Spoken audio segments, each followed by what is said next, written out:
gangguan seksual ni yang saya selalu dengar lah, biasa keluar dekat news ataupun kalau kita search dekat Google ke apa, mesti melibatkan tempat kerja kan. Tapi sebenarnya benda ni berlaku kat mana-mana.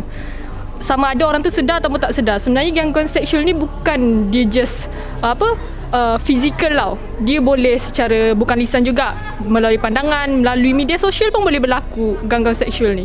Gangguan seksual dia terbagi kepada beberapa bahagian. Apa yang saya tahu ialah boleh berbentuk dalam sentuhan ataupun perkataan ataupun perbuatan yang membuatkan mangsa tu berasa terancam. Itu cerita pasal gangguan seksual. Tentang gangguan seksual, apa yang saya tahu lah, dia seperti satu perlakuan yang buat terhadap seorang individu secara lisan ataupun mostly secara fizikal terhadap seseorang dalam segi seksual.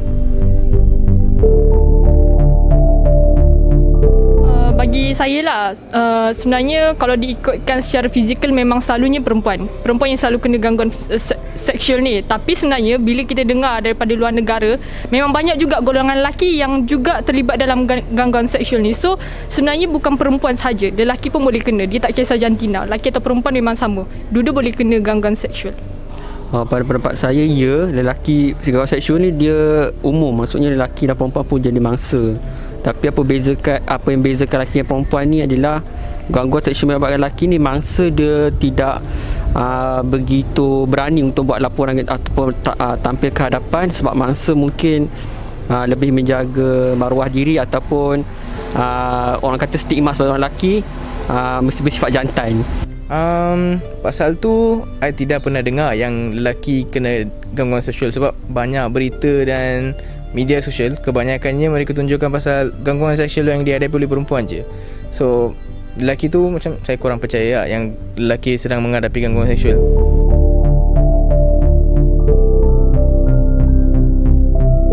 Bila berlakunya gangguan seksual ni, orang yang terkena tu patutnya bersuara. Macam kita tengok dekat media sosial kan, ramai yang viral. Sebelum ni tak ada tahu yang jelas dah kita tahu pasal gangguan seksual ni. Tapi bila di-upload dalam media sosial, ramai yang memberanikan diri yang bagi tahu mereka tu pernah terkena ataupun terlibat dengan gangguan seksual. So diorang tu perlu berani berani bersuara, sebab kalau diorang tak bersuara, orang tak akan tahu pun apa yang berlaku kat diorang. Orang akan pandang rendah dengan masalah ni. Bagi saya dua benda kot. Yang pertamanya adalah kita cuba untuk menguatkuasakan undang-undang yang sedia ada.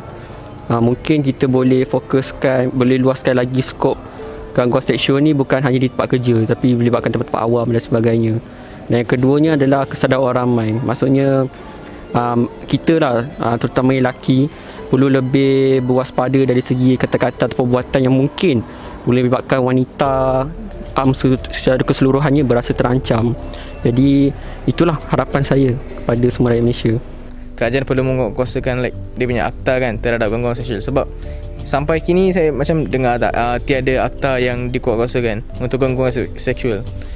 Lagipun untuk golongan perempuan, saya nak nasihat mereka supaya jangan diam diri. Walaupun pihak yang membuat gangguan seksual tu berautoriti, korang perlu bebas bersuara terhadap dengan halayak. Ataupun kalau korang malu, korang boleh macam segan, korang boleh kontak untuk persatuan wanita sebagainya untuk mendapatkan bantuan yang selebihnya lah. Itu je.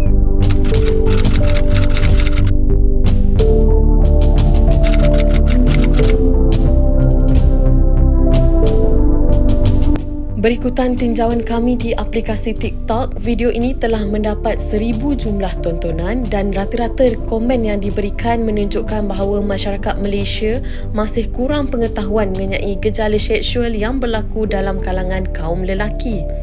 Manakala menerusi Instagram, kami telah mendapat 397 tanda suka dan rata-rata komen yang diberikan masih menunjukkan bahawa mereka kurang pengetahuan mengenai isu ini. Jadi secara kesimpulan, bersama kita tangani jenayah seksual di Malaysia. Sekian sahaja daripada kumpulan kami. Terima kasih dan Assalamualaikum.